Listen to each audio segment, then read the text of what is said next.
I served in the Royal Air Force during the war for 3.5 years. Met my husband after the war, and we married and emigrated to Canada in 1955. I look at my career as motherhood. Well, no, Air Force. I was a radar operator. Air Force radar operator, motherhood,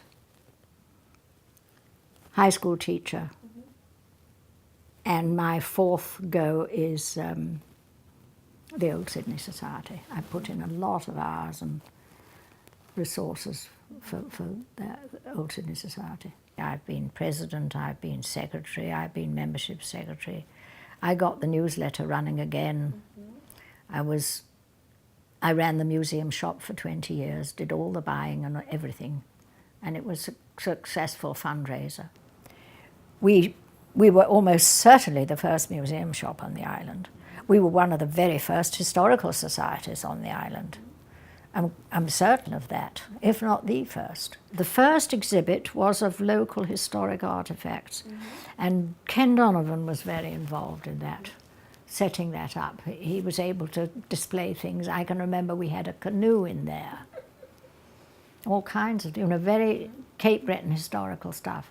Over the years, we've been host to travelling shows when we can afford to have them, and to others that don't charge anything. And then we put on our own displays. And latterly, the chair of the Museums Committee has been very responsible for putting on local displays.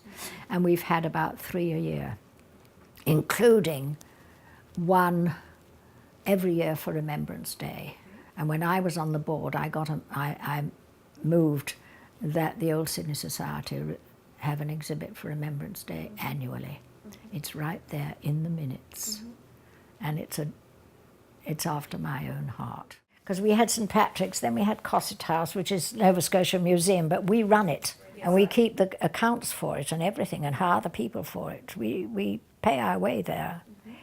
Joast House I was very much involved with, because at the time, Joan Harris I had asked her to join the Old Sydney Society and become its treasurer at one time.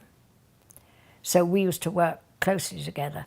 And then she said she wanted to buy a place, and she bought this place. And I was down there and was quite involved in the early days of Joast House, because Frida McLennan and I did all the wallpapering in the hall, and we wallpapered all up the stairs. And I remember going with Joan to choose light fittings and that sort of thing. Well, my first involvement with St Patrick's Church was when I became president, attended my first board meeting, and discovered that the south wall was in a bad condition. You could see the cracks, and was told that it was my responsibility as president. I didn't know any different, to do something about it. So I did, and we got it done, and we got it repaired properly, and John Urich was the man. I suppose somebody told me about him. And so that was my chief involvement.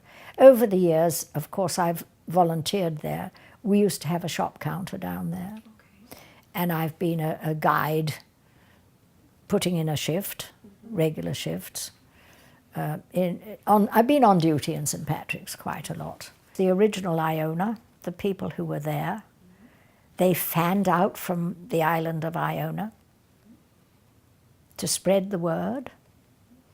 And so heritage people fan out from Iona and spread the word about what's going on. And that's the big thing about the Iona Connection. It is a means of communication. I met people who were belonging to other heritage and historic organisations on this island, like Martin Boston, for instance, like Mary Kay MacLeod of Dominion. I remember one time I was asked to give a talk at the Iona Connection on running a museum shop, for example. It's been a great thing for me to be involved in the heritage movement, because you find you have something in common with so many people. Our museums I think are very badly needed here. And of course they're all over the place now. They go to the Whitney Pier Museum, they go to Gaelic College, they go to Louisburg. I think history is relevant. That may be a bit of an oxymoron, but I think it is. For me, being involved in the heritage movement here has made all the difference. The Old Sydney Society and the Iona Connection came into my view and they answered that question. This is what I can do. So I've been very thankful for the heritage movement in Cape Breton Island.